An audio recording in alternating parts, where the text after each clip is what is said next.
My name is Mia. I'm 47 years old, and this morning when I opened the mailbox in front of my house in Minnesota, I found a thick cream envelope with gold trim. My name, handwritten in the familiar, looping script I know all too well. It wasn't a birthday card. It wasn't a loving note. It was an invitation to my parents' 45th wedding anniversary. I picked it up, my fingers unconsciously tracing the embossed letters. The effort they put into this celebration made me unsure whether to laugh or cry. They could remember every single year of a marriage that began over 4 decades ago, but somehow never remembered the birthday of their daughter. The one who spent her entire youth trying to please them. No phone call, no text, not a cake, not even a single candle. I stood still in the living room, the invitation heavy in my hand, like it was about to fall. Outside the window, snow fell silently, dusting the steps in white. Inside, it was just me and the steady hum of the heater. The kind of quiet I've grown used to. Then the door burst open. "Mom! Oh my God! I'm so sorry!" Amy's voice hit like a thunderclap. She rushed in, tossed her bag on the chair and threw her arms around me. "I totally forgot today is..." "It's okay," I tried to smile. But we both knew it wasn't. She pulled away, her eyes landing on the card in my hand. "Is that from Grandma and Grandpa?" I nodded. "They're celebrating their 45th. And..." I gave a dry laugh. "They want me to give the speech again." Amy froze, her expression darkening. "They seriously sent that on your actual birthday?" "Exactly." "What is it now, how many years?" "Year 27, I said softly. "But who's counting?" Amy clenched her jaw. I could tell she was holding back a string of words YouTube would never approve. "And last year, Grandpa made everyone stand up to sing happy birthday to Uncle Tom at their party, but your birthday?" "Grandma said it would diminish the formality of the moment," I shrugged. My phone buzzed. On the screen, Linda. "Mom." I didn't pick up. A moment later, a text from my brother Dan. "Don't give Mom a hard time. Big family meeting tonight. Don't skip it like last year." I handed the phone to Amy. "Don't give her a hard time?" Amy read aloud, her voice sharp. "She forgets your birthday for nearly 3 decades, and he says that?" I laughed, cold enough that even I didn't recognize my own voice. "You know," I said, setting the invitation on the table, "I've been writing those anniversary speeches for 12 years straight. Every word practiced in front of the mirror. I stood in front of hundreds of guests, telling this fairy tale love story, while my own birthday didn't even get a card." Amy looked at me, furious and heartbroken all at once. "Mom, you don't have to do this anymore. Let's go somewhere. Celebrate you. They want a speech. Let them write it." I didn't answer right away. Something inside me had shifted. Slowly. Quietly. But for good. "Maybe," I said slowly. "Maybe I should write a speech this time, one for myself." Amy squeezed my hand. "I love it. So, what do you want tonight? Sushi? Steak? Or a giant cake with your name written right across it?" I laughed. "Let's start with a coffee, and maybe an ending for that manuscript I've left unfinished." I turned toward the laptop on my desk. A draft already open. Its title still waiting to be written. I sat in front of my laptop, fingers scrolling through the unfinished chapters of my untitled memoir. Amy had gone out to buy cake and coffee like she'd promised, leaving me in the quiet. The kind of quiet that, strangely, didn't feel lonely today. In the corner of my screen, an old family photo from last year's anniversary was still open. I remembered clearly how I stood at the edge of the stage, the spotlight slicing past me like I didn't exist. In that photo, the one my mother later attached in an email titled Family Highlights, I was just a blurry figure in the background, adjusting my dad's microphone. Front and center stood my brother Kevin, next to my parents, raising his glass. My sister-in-law Jolene, in a blinding red dress, smiled like she was the star of the event. No one remembered that I was the one who wrote the speech that moved the whole room to tears that night. The same speech my mom emailed out with a note that read, "Jolene picked the perfect closing music. Like it was made to end our love story." Jolene picked the music, I wrote the entire story. No one mentioned that part. I used to think maybe they were just forgetful. That I needed to try harder, do more, be more, to be recognized. But after all these years, being the one holding the mic, standing behind the scenes, keeping everything running smoothly, and still being misnamed in the group photo, you start to realize something. Invisibility isn't an accident. It's a choice. Their choice. That same year, I discovered something that finally froze the last bit of warmth in me. Amy was clearing out the garage to make an art nook when she found one of my mother's old boxes. Inside were all sorts of odds and ends, handwritten calendars, notes, old wedding invitations, and a leather-bound planner from 2006. Amy brought us to the living room, flipping through it curiously. She called out to me, her voice slightly trembling, "Mom, you need to see this." I took the planner, its pages yellowed with time. Each month was filled with neatly logged events. Kevin's birthday, Jolene's anniversary, the day Grandma passed away, even the date Jolene's dog was hospitalized. Each marked in red pen or glitter ink. My birthday, March 14th, wasn't there. Not a single note, not even a symbol. I gave a bitter chuckle and gently closed the planner before Amy could see the way my eyes had blurred. "Mom," Amy said, trying to contain her anger. "They didn't just forget. They never remembered." I didn't respond. Not because I didn't want to, but because I was afraid that saying it out loud would make the pain too real. They remembered Jolene's birthday, but not the day I was born. They marked Kevin's anniversary, but never once congratulated me when I defended my PhD thesis. When I got the letter confirming the publication of my first book, Finding Inward, my mom didn't call to celebrate. She called to ask, "How many copies do you think that'll sell?" I still remember that skeptical tone perfectly. After that, Kevin and Jolene were gifted a trip to Napa Valley to relax after a busy season. Me? I received an empty photo frame from my mom with a note, "Print a photo of Amy and put it in yourself. Grandma wants to show her friends." I didn't put a photo in. I placed the frame on my desk. As a reminder that, if I didn't put myself into the story, no one else would. And I no longer wanted to be the one writing stories from which I was erased. The doorbell rang. I left the laptop and opened the door.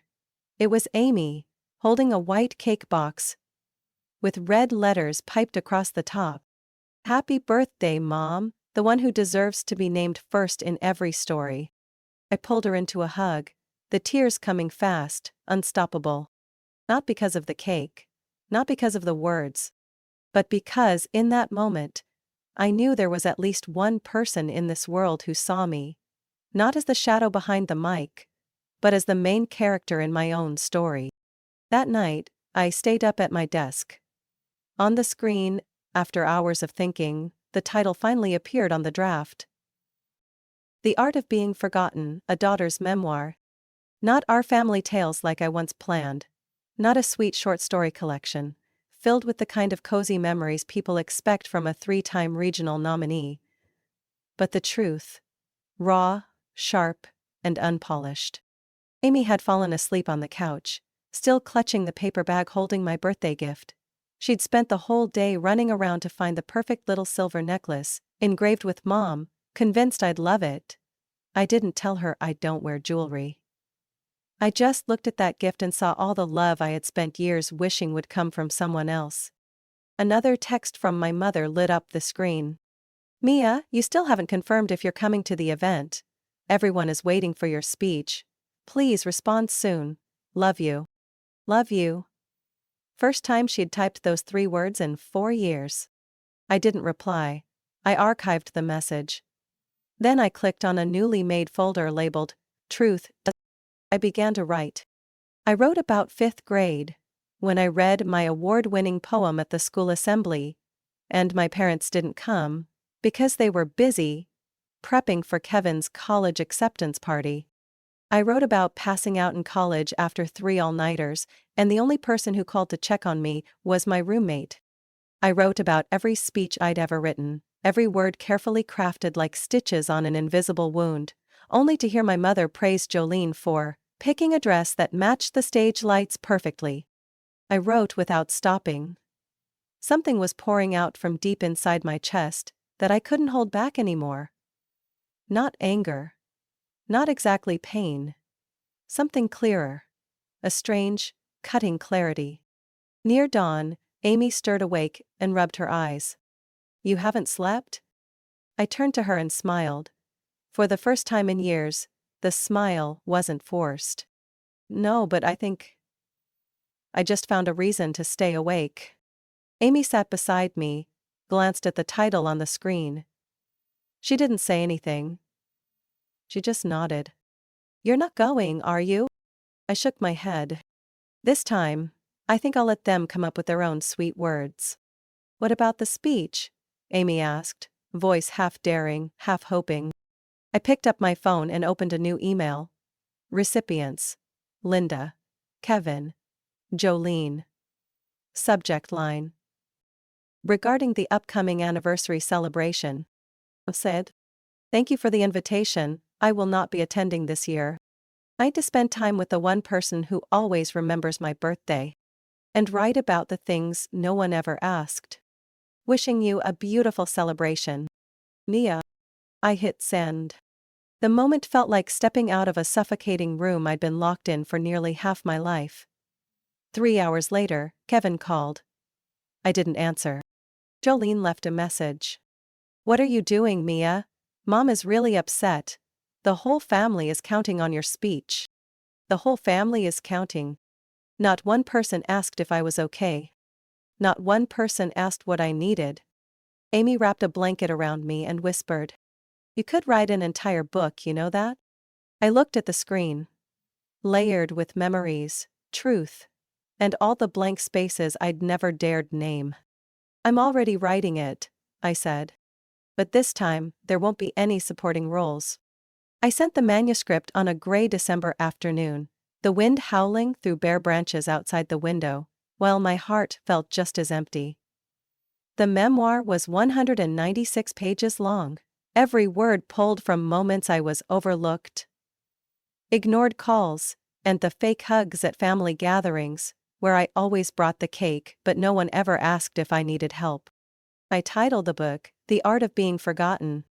No fancy subtitle, no, a healing journey, no, an inspiring story. Just this.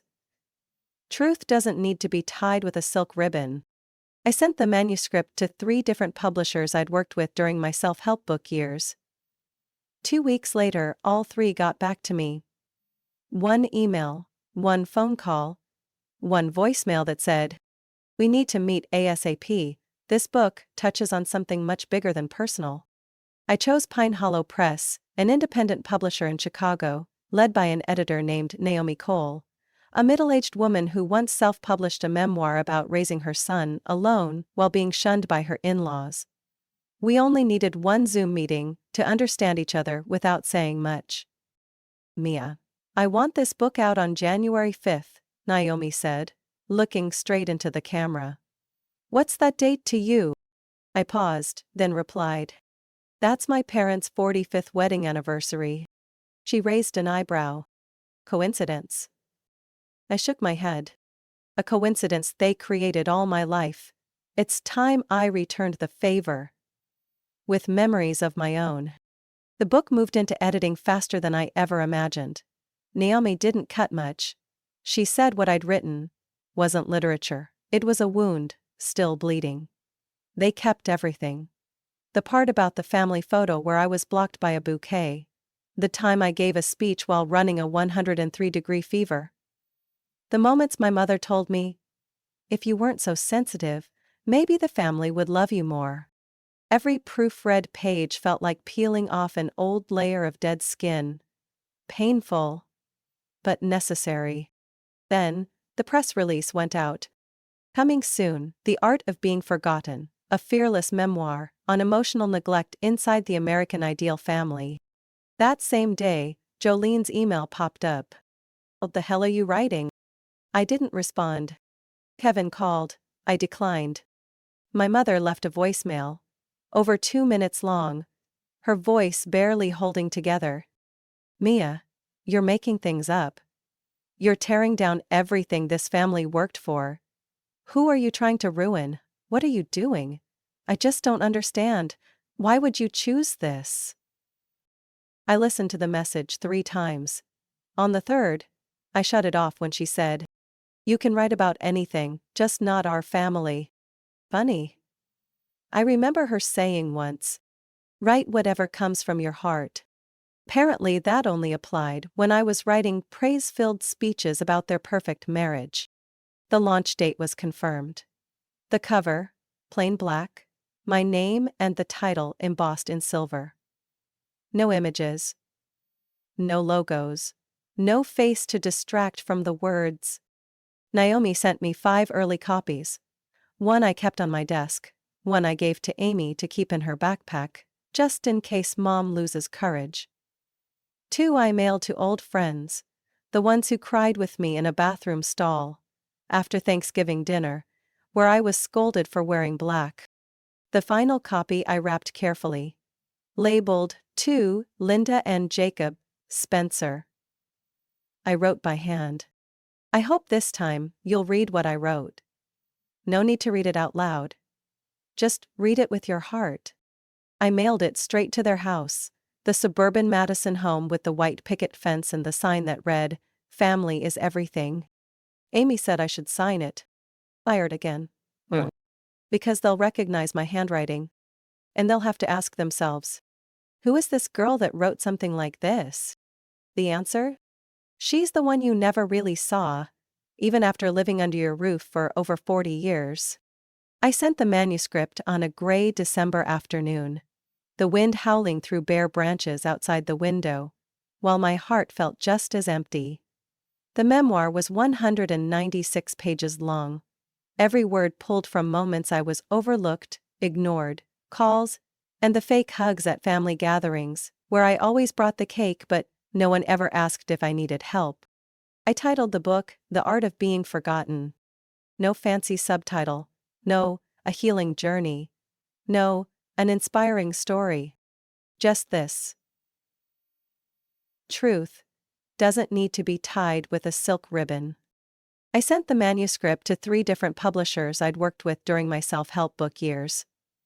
2 weeks later, all 3 got back to me. 1 email, 1 phone call, 1 voicemail that said, "We need to meet ASAP. This book touches on something much bigger than personal."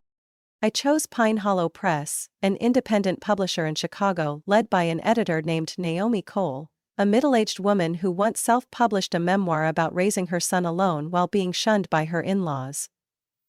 We only needed 1 Zoom meeting to understand each other without saying much. "Mia, I want this book out on January 5th, Naomi said, looking straight into the camera. "What's that date to you?" I paused, then replied, "That's my parents' 45th wedding anniversary." She raised an eyebrow. "Coincidence?" I shook my head. "A coincidence. They created all my life. It's time I returned the favor. With memories of my own." The book moved into editing faster than I ever imagined. "Naomi didn't cut much talk, you said." What I'd written wasn't literature. It was a wound still bleeding. They kept everything. The part about the family photo where I was blocked by a bouquet. The time I gave a speech while running a 103-degree fever. The moments my mother told me, "If you weren't so sensitive, maybe the family would love you more." Every proofread page felt like peeling off an old layer of dead skin. Painful, but necessary. Then, the press release went out. Coming soon, The Art of Being Forgotten. A fearless memoir on emotional neglect inside the American ideal family. That same day, Jolene's email popped up. "What the hell are you writing?" I didn't respond. Kevin called. I declined. My mother left a voicemail over 2 minutes long, her voice barely holding together. "Mia, you're making things up. You're tearing down everything this family worked for. Who are you trying to ruin? What are you doing? I just don't understand. Why would you choose this?" I listened to the message 3 times.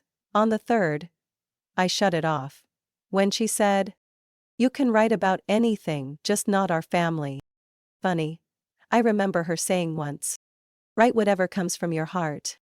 Apparently that only applied when I was writing praise-filled speeches about their perfect marriage. The launch date was confirmed.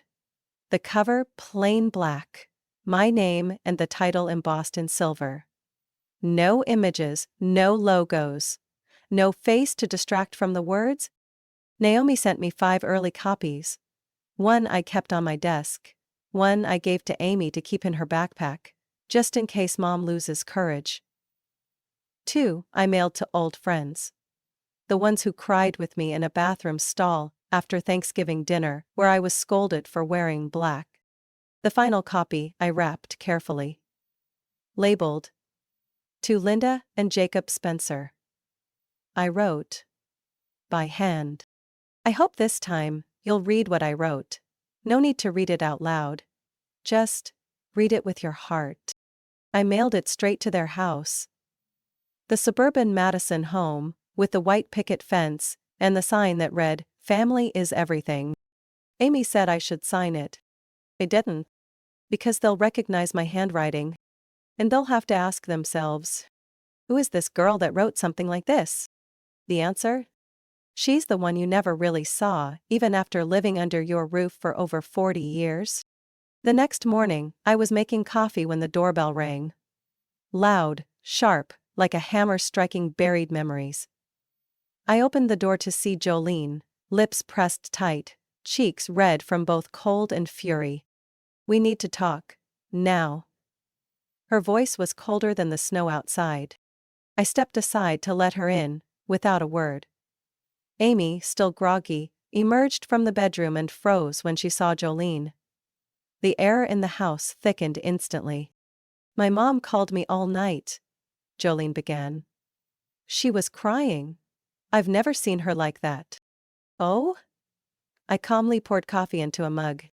Jolene slammed her hand on the kitchen counter. "Mia, you're playing with fire. If that book launches on January 5th, do you know what's going to happen? I'm guessing the truth gets read." I didn't even look up from the steam rising from my cup. "The family will fall apart." Jolene gritted her teeth. "Your mom won't survive this, and Kevin—" "What about Kevin?" I cut in. "You mean the man who stayed in his room while I passed out in the bathroom and no one called an ambulance?" Jolene went silent. "I didn't come here to fight. I came to warn you. They're desperate, Mia. Your mom? She's called a lawyer. Kevin's talking to Dad about taking this to court, trying to block publication." I let out a small laugh, not loud, but sharp enough to make her flinch. "They can't stop me from telling my own story. There's no such thing as a legally binding family honor clause." "But it can destroy reputations, Mia," Jolene snapped. "You're airing dirty laundry. You want to ruin your parents' names? What about forgetting my birthday 27 years in a row? Pushing me out of family photos and calling it a bad angle?" Amy stepped closer to me. Her voice was calm but cut like glass. Jolene. If the family didn't want to be exposed, maybe they should have treated my mom like actual family, not just a shadow by the camera." Jolene turned to Amy, chest rising. "You're young. You don't get it. Some things should stay private." "The only thing that's been kept private in this family is my mom's dignity," Amy said flatly. Jolene was silent. After a moment she sighed, pulled out her phone, typed a few lines, and shoved it back into her coat pocket. "I tried," she muttered, eyes still burning. "Don't say I didn't warn you." When she left, I collapsed into a chair, feeling both relieved and drained. But less than an hour later Kevin called. "You really think this is the right way, Mia?" His voice came through the speaker. I turned it on so Amy could hear too. I think telling the truth is the right way, I said. You're scaring Mom. And Dad. He says you're destroying everything we've built. I gave a bitter laugh. We? Kevin, I was the only one without a seat in the 40-year anniversary photo. I gave this speech, and then got pushed out of frame so your wife could have a solo shot with Mom and Dad. Stop playing the victim, Mia. Everyone gets overlooked sometimes. For 27 years? Silence. What do you want? He asked, his voice low. I don't want anything. I just don't want to stay silent anymore. Mom's thinking about canceling the party. Grandpa will lose it. They might cut you off, Mia? Then for once, they'll be consistent with how they've treated me for the past 40 years. I hung up. My hand trembled a bit. But my heart didn't ache like before. That evening, my mother showed up. No knock. No text. She just stood there in a fur-collared coat, clutching a folder. You're writing things that aren't true, she said without a greeting, ignoring Amy reading nearby. Not true for whom? I asked. For the truth. Do you want to know the truth? I stood, staring straight into her eyes. The night I graduated high school, the family celebrated Kevin getting into an Ivy League school. I had to take a cab home alone. When I miscarried, I called you first, and you told me to talk tomorrow because you were throwing Jolene's birthday party. She took half a step back, face paling. Mia, don't turn this into a book. It's already written, already printing. And do you know the funniest part? I opened a drawer, pulled out a galley copy, and laid it on the table. You were the one who taught me how to write, remember? My mother stared at the cover. Her hands trembled, but her voice remained ice. You'll regret this. Not as much as I've regretted staying quiet for decades. I closed the door behind her before she could say another word. 2 days after the anniversary night, I was invited to appear on Good Morning America. Amy sat backstage, holding a hot Starbucks cup, eyes fixed on my every move, like she was trying to pass her steadiness into me. Mia Spencer, author of The Art of Being Forgotten, now topping Amazon's memoir chart in under 72 hours, the host smiled. Your story has sparked a national conversation about silent pain in picture-perfect families. I nodded lightly. I never thought I'd say this on national television, but I didn't write this book to expose anyone. I wrote it to end the silence that lasted half my life. The footage cut back to the studio. After the interview, I received nearly 400 emails from readers within 24 hours. Many were middle-aged women. Some were men who had never dared admit that their families had hurt them just for not fulfilling their role. Then, something I never expected happened that Tuesday morning. I was watering plants in the yard when a silver car pulled up. My father, Jacob, stepped out, holding a small cardboard box. Hi, sweetheart, he said, his voice rough from the cold, and something else I couldn't quite name. I didn't invite him in, but I didn't close the door either. He handed me the box. I finished the book, he said. Took me 2 nights. 1 glass of bourbon per chapter. When I got to the college graduation chapter, He choked. I felt like I deserved to be punched in the face. I said nothing, just looked at him. My father lowered his head. The first time in my life I'd ever seen him without that usual proud stance. In the box is, he paused, a silver bracelet I bought for your 16th birthday. I never gave it to you. I kept it. Because I thought you'd never feel pretty enough to wear it. I opened the box. The bracelet was still intact, glinting in the morning sun. I never wanted anything except for you and Mom to see who I really am. I see you now, he said quietly. And I know I'm late. That's when I cried. Not loudly, but for real. Then came a text from Jolene. Are you free Thursday? I'd like to talk. About me. Not Mom. I agreed to meet. We sat in a small cafe by Lake Michigan. No high heels. No heavy makeup like usual. I was jealous of you, she said bluntly. I always thought you were weak, but it turns out you had the guts to do something I never dared. I stayed quiet. I told Mom, I won't keep covering for her. I need to own the part I played in hurting you. She pulled a green leather notebook from her bag and opened it. I've rewritten the history, Jolene said. Every birthday, every memory I missed. I wrote it all down, in order. I call it the calendar of redemption. I couldn't believe I was hearing this from her, but in her eyes that day, I knew she meant it. The next day, my mother called. She didn't cry, she didn't yell. Just said softly, I'm working on something, can you come by? I hesitated. But I went. The house looked the same. Tidy, orderly, white orchids on the dining table. But on the coffee table sat a new leather journal, opened, filled with neat handwriting I knew by heart. My birth date. Mia Spencer, born January 5, 1977, was marked in red ink. Next to it, a note. 1989, forgot gift. 1995, no cake. 2002, skipped for anniversary. 2024, skipped for anniversary. 2024, wrote a book. I read the truth. I said nothing, just sat down and turned to the next page. Each page was a milestone my mother was trying to rewrite, not to erase guilt, but to remember, to stop forgetting. I don't expect forgiveness, she said, but I hope, someday, you'll read these lines and see I'm learning to try again.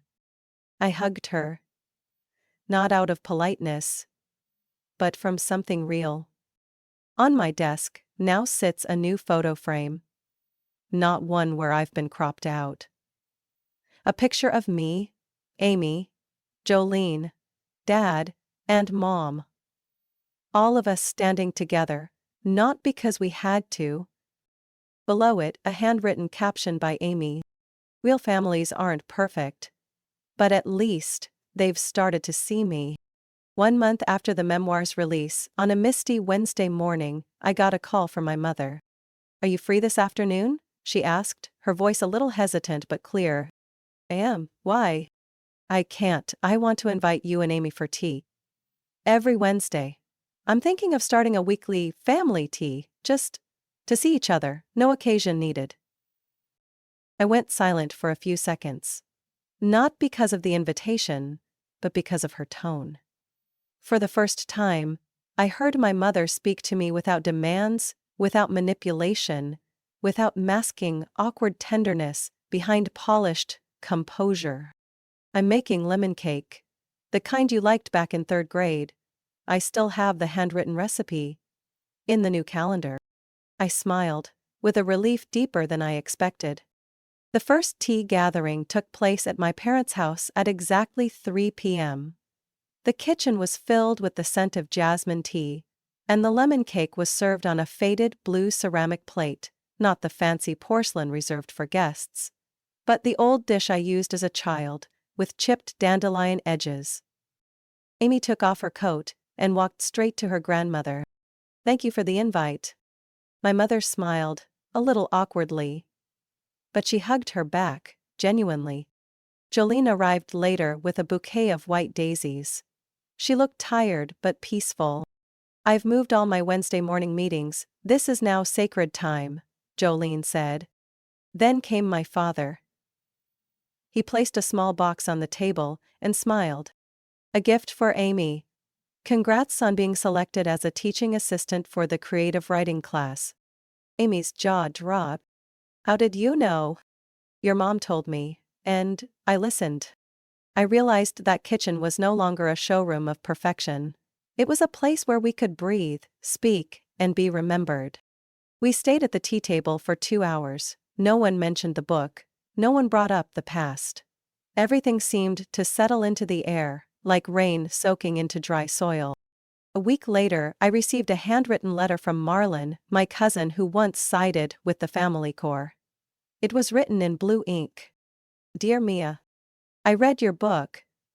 I'm sorry for the years I stayed silent, thinking that was neutral. It was complicit. I hope you'll let me start over, maybe at one of those tea gatherings someday. Marlon. I folded the letter and placed it by the window. I didn't reply right away. But I knew someday I would. The next Wednesday, Amy brought homemade ginger cookies. My dad brought a handwritten card congratulating me on the French edition of the book. Jolene shared that she had started therapy, digging into childhood wounds she used to deny. I realized I was always the one responsible for keeping up the perfect image, she said. And I hate that. I don't want my daughter growing up thinking being agreeable is the way to be loved. I said nothing. I just placed my hand over hers. A quiet gesture. Enough. My mother, sitting across, carefully poured tea into each cup. When it came to mine, she paused.